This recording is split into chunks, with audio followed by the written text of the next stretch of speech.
જો તમે દરરોજ એકની એક તુવેરની દાળ ખાઈને કંટાળ્યા હો તો આજે હું તમારા માટે એકદમ ટેસ્ટી અને હેલ્ધી ચણા દાળ તડકાની રેસીપી લઈને આવ્યો છું, જેને બનાવવામાં ફક્ત 15થી 20 મિનિટનો સમય લાગે છે અને પરોઠા અથવા તો રાઈસ સાથે સર્વ કરી શકાય છે. તો 3થી 4 વ્યક્તિને સર્વ કરી શકાય તેટલી દાળ બનાવવા માટે મેં અડધો કપ ચણાની દાળને 3 કલાક અગાઉ સાદા પાણીમાં પલાળી રાખી હતી. પછી દાળ સરખી ફૂલે એટલે તેમાંથી બધું જ પાણી નિતારી પલાળેલી દાળને એક પ્રેશર કુકરમાં લઈ તેમાં દાળ ડૂબે તેટલું અથવા તો 2 કપ પાણી ઉમેરીશું. તેની સાથે અડધી ચમચી હળદર, 5 ચમચી મીઠું ઉમેરી મિક્સ કરીશું અને બાફતી વખતે દાળ બિલકુલ પણ ઉભરાય નહીં તેના માટે અડધી ચમચી તેલ ઉમેરી કુકરનું ઢાંકણ બંધ કરી ધીમીથી મધ્યમ આંચ પર 3થી 4 વિસલ થાય ત્યાં સુધી પ્રેશર કૂક કરીશું. પછી ગેસ બંધ કરી કુકર ઠંડુ પડે એટલે ઢાંકણ ખોલીને ચેક કરીશું. ચણાની દાળ સરખી બફાઈ ગઈ છે. હવે તેને વઘારવા માટે એક કઢાઈમાં 2 ટેબલસ્પૂન તેલ ગરમ કરીશું. બધી સામગ્રીના માપ મેં નીચે ડિસ્ક્રિપ્શન બોક્સમાં આપ્યા છે. તેમાં 2 નંગ સૂકા લાલ મરચાં, અડધી ચમચી રાઈ અને અડધી ચમચી જીરું ઉમેરીશું. રાઈ જીરું સરસ ફૂટવા લાગે એટલે 5 ચમચી હિંગ ઉમેરીશું.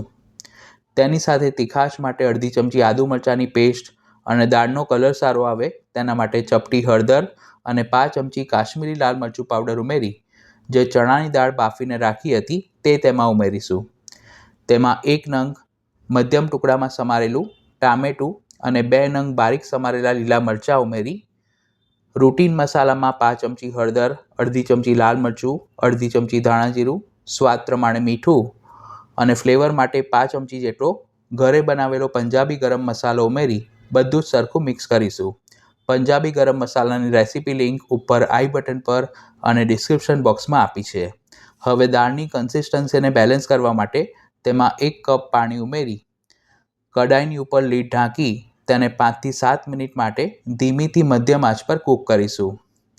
દાળ સરખી ઉકળે અને બધા જ મસાલા તેમાં સરખા ભળી જાય એટલે તેમાં ખટાશ માટે 2 ચમચી લીંબુનો રસ ઉમેરીશું. જે લોકો ડુંગળી લસણ ખાવાનું પસંદ કરતા હોય તેઓ વઘારમાં બારીક સમારેલી ડુંગળી અને અડધી ચમચી લસણની પેસ્ટ પણ ઉમેરી શકે છે. આ પંજાબી દાળ હોવાથી તેમાં ગળપણ ઉમેરવામાં નથી આવતું.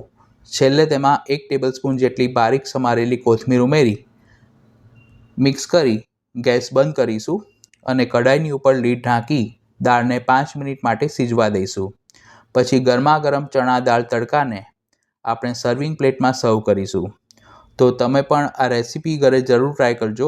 વિડીયો પસંદ આવી હોય તો તેને લાઇક કરી પોતાના ફ્રેન્ડ્સ અને ફેમિલી મેમ્બર્સ સાથે શેર કરજો અને ચેનલ પર નવા આવ્યા હો તો તેને સબસ્ક્રાઈબ કરી બાજુમાં આપેલા બેલ આઇકોન પર ક્લિક કરજો. ધન્યવાદ.